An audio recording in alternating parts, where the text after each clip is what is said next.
सातत्याने विद्यार्थ्यांवरती लाठीचार, त्यांच्यावरती अत्याचार, ह्या देशाची लोकशाहीचा पायामाल तोडण्याचं काम ह्या सरकारने केलंय। आम्ही आज इथं का जमा झालोय? आमचा उद्देश काय? हा उद्देश एकच आहे की भारतात संविधान जिवंत आहे तोपर्यंत लोकशाहीची हत्या करण्याचा जो जो प्रयत्न करेल त्याच्या विरोधात आम्ही रस्त्यावर उतरतोय आणि भविष्यात पण उतरत राहणार।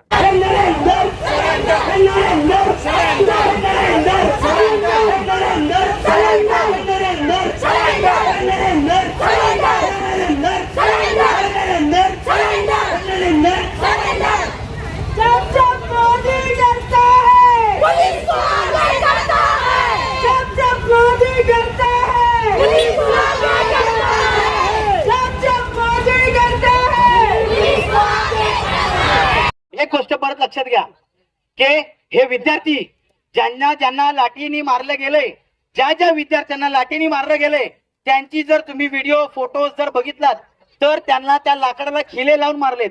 असं एखाद्या जनावराला पण नाही मारतो तसं माझ्या एखाद्या देशात राहणाऱ्या विद्यार्थ्यांवरती लाठी चालवली आहे, ह्यांचे कात पण गेले नाही। हे सगळे मारत असताना आज आम्ही इथं का जमा झालोय की आम्हाला राहावय नाही, आम्हाला घरात बसवय नाही, आपल्याला घरात बसवय नाही का? कारण का दिल्लीत आपल्या घरातला सदस्य, आपला माणूस तिथं मार खातोय, तो पण हक्कासाठी। आणि असं हे देशात पहिल्यांदा घडलंय की ह्या असलेल्या सरकार जी देशात चालली आहे ही तानाशाही सरकार आहे। हे 33 दिवस कोणाचं ऐकलं नाही, 26 दिवस आपल्या देशाचे सायंटिस्ट हे तिथं अनशनवर बसलेत, पण एकही सरकार मधला मंत्री आजपर्यंत कालपर्यंत गेला नव्हता। आज सकाळी जसं विरोधी पक्षातली लोक रस्त्यावर उतरली, जसं प्रत्येक गावातनं नागरिक, प्रत्येक जिल्ह्यातला नागरिक, प्रत्येक स्टेट मधनं नागरिक उतरला रस्त्यावर, तेव्हा या देशातल्या असलेल्या या सरकारने दखल घेतली आहे। मग अशा पद्धतीची जर अशी कृती करत असेल ही देशातली सरकार, मग आम्ही जायचं कुणाकडं? आज ते सांगलं जातंय की हे विरोधी पक्षातले सगळे नेते उतरलेत आणि राजकारण करताय। एक गोष्ट लक्षात ठेवा, राजकारण करायची कुणाला हौस नाही, पण राहुल गांधींना जेव्हा तुम्ही उचललात तेव्हा 150 करोड ज्या लोकांचा प्रतिनिधी, देशाचा प्रतिनिधी जेव्हा देशाच्या विद्यार्थ्यांचा विषय ठेवतो तेव्हा तुम्ही त्यांना उचलताय। तुम्हाला असं का वाटतं की नागरिकांनी फक्त सहन करायचं? जर मुसलमान बोलला तर तो आतंकवादी, विद्यार्थी बोलला तर तो आतंकवादी, इन्शाल्लाह बोलला तरी आतंकवादी। मग मुसलमानांनी काय तुमच्याकडनं का दाखले घ्यायचे का? या मुसलमानांना अधिकार या संविधानाने दिलाय। हे देश जेवढा तुमचा आहे तेवढाच आमचा राहणार आणि पुढे पण राहणार। घाणेरडा विषय, सगळ्यात घाणेरडा विषय, 20 पोरं ही मेली गेली असं घोषित केली, पण माझा असा आरोप आहे या देशातल्या सत्ताधारी जेवढे मंत्री बसलेत यांनी त्यांचं मर्डर केलंय, त्यांनी त्यांचं मर्डर केलंय। हे जे देशाचे जे लोक हे जे मरतायत ना, ही कुणामुळे मरतायत, ही कशासाठी मरतायत?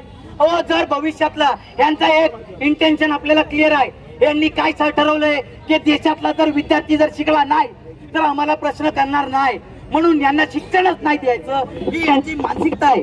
काल पण आपल्या चिपळूणमध्ये काही असतील, कोण असतील मला नाही काही येणं देणं, त्यांनी आले आणि विरोधी पक्षाच्या नेत्यांसंदर्भात गैरवर्तन करतायत, चुकीच्या पद्धतीत बोलतायत। विरोधी पक्षातला व्यक्ती नाही उतरणार, मग कोण उतरणार? भाजपवाल्यांनी असलेल्या विद्यार्थ्या समर्थनात काहीतरी बोला।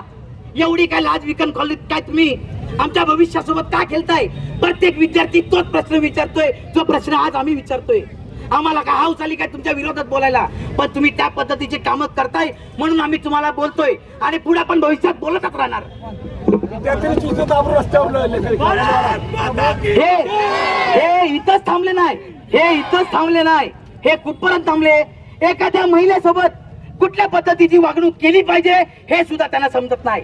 एखाद्या महिलेच्या वरती छातीवरती पाय ठेवून चालतायत, ही कुठली सभ्यता आणली? हे त्यांचे कपडे फाडले जात आहेत, ही कुठली सभ्यता आणली? ही लक्षात ठेवा, ही हुकुमशाही अजून जिवंत आहे। जेव्हा तानाशाही राजशाही चालू कराल तेव्हा तुम्ही इंग्रजांसारखे वागायला चालू करा। हे ब्रिटिश काल, जेव्हा ब्रिटिशांना जर महाराष्ट्र या देशातून खदेडून काढले तर लक्षात ठेवा भाजपवाल्यांना जास्त ट्वेल जाणार नाही, 100% तुम्हाला पण काढणार।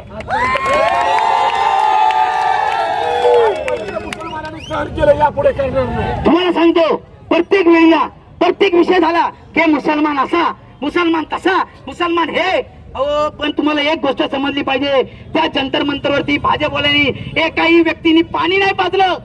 या जेव्हा 2021 ला फ्लट आला तेव्हा कुठल्या पक्षाच्या लोकांनी इथं पाणी नाही पाजलं. तिथं माणुसकी जिवंत होती आणि देशात पण माणुसकी जिवंत राहणार. त्यांना आज वाटतंय की बुवा आम्ही केलंय, आम्हीच करतोय, आम्हाला कोण बोलणार नाही. पण एक लक्षात ठेवा, महाराष्ट्रात या देशात ज्यांनी प्रयत्न केले देशाला गुलाम करण्याचं, त्यांना आम्ही खदेडून काढलंय आणि भविष्यात पण काढणार. महाराष्ट्रात आणि देशात 3 लोक अशी आहेत ज्यांनी आपल्याला लावले दलिंदर. त्यांचं नाव आहे नरेंद्र, धर्मेंद्र आणि देवेंद्र. अशा लोकांना घराजवळ येता पाठवलीच पाहिजे परत, की तुम्ही जेव्हा आमच्याकडे मतदान मागायला येता ना तेव्हा तुम्ही लोकशाहीची व्याख्या तुम्ही सांगता आम्हाला, आणि जेव्हा मतदान होऊन तुम्ही सत्तेत बसता तेव्हा तुम्हाला असं वाटतं की काही फरक पडणार नाही. ती असलेली कोण आहे ती ऍक्टर कंगना राणावत, ती अशी सांगते, काय सांगते की लोकांनी आम्हाला निवडून दिलंय, आता आम्ही निवडून आले, बघायचं काय, तुझ्या बापाचा देश आहे काय? तुझं काम काय? तुझं काम आहे नाचणं, तुझं काम आहे ऍक्टिंग करणं, ते कर. देशाच्या एका पण विद्यार्थ्याला जर लाठी लागली तर हा कोकण 1001% दक्षता घेणार आणि आम्हाला काय पण झालं तर आम्ही पुरे पडणार. तर टीचर आहे ही लक्षात ठेवा. जेव्हा आम्ही पेटतो तेव्हा वनवे सोबत आम्ही सगळं सुख पण नेतो आणि वेळ पण नेतो. आणि आमची हीच मागणी आहे की ज्या विद्यार्थ्यांना मारले, ज्या विद्यार्थ्यांची आत्महत्या, त्या विद्यार्थ्यांना तुम्ही मर्डर केले, आम्ही मर्डरच बोलणार. त्या विद्यार्थ्यांनी जरी शहीद झाले असले तरी सुद्धा तुम्ही त्याला मारले, हे आमचे आरोप आहेत तुमच्यावरती. नसतील तर तुम्ही 20 दिवसात त्यांना बघायला गेलात काय असा एक तरी फोटो टाका. अहो मला एक गोष्ट समजत नाही, मला एक गोष्ट आज पण समजत नाही. आपल्याकडे लॉकडाऊन लागला 12 वाजता, काय रात्री 12 वाजता लॉकडाऊन लागला, 12 वाजता ऐकलात काय, नोटबंदी झाली 12 वाजता. हे सगळं कालोखात का करतात? काय आहे कालोखात? हे कालोखात चोर फिरतात, चोर, हे माहितीये ना. मग देशात जे आले आहेत चोर त्यांना आम्ही बोलतो हो आता घरपोच, आणि आम्ही त्याला करणार, हे लक्षात ठेवा. एवढंच नाही तर पुढे सांगतो, आम्ही निवडून दिलेला एका नगरसेवक त्याला 115 मुसलमानाची मतं पडली आहेत, निवडून आलाय. आणि तरी सांगतो की मुसलमानांची मतांची गरज नाही. पुढच्या वेळेला ये, तुला सांगतो आम्ही पुढच्या वेळेला. आम्ही राजकारण कधीही केलं नाही, आम्ही भविष्यात पण राजकारण करणार नाही. आम्ही एकच करतो, विकास कामाचा विषय असेल तर आम्ही पुढे येतो आणि आम्ही काम करतो. पण आम्ही परत सांगतो, अच्छे दिन आएंगे हो कभी 2029 के बाद, जेव्हा आपण सरकारला परत पाठवू, हे लक्षात ठेवा. आता वरच्यानी आपल्याला साथ दिलाय, वरच्यानी सांगितलंय की मी आज पाऊस थांबवलाय तुमच्यासाठी, तुम्ही करा, मी पण तुमच्या सोबत आहे आणि तुमच्या विद्यार्थ्यांसोबत आहे.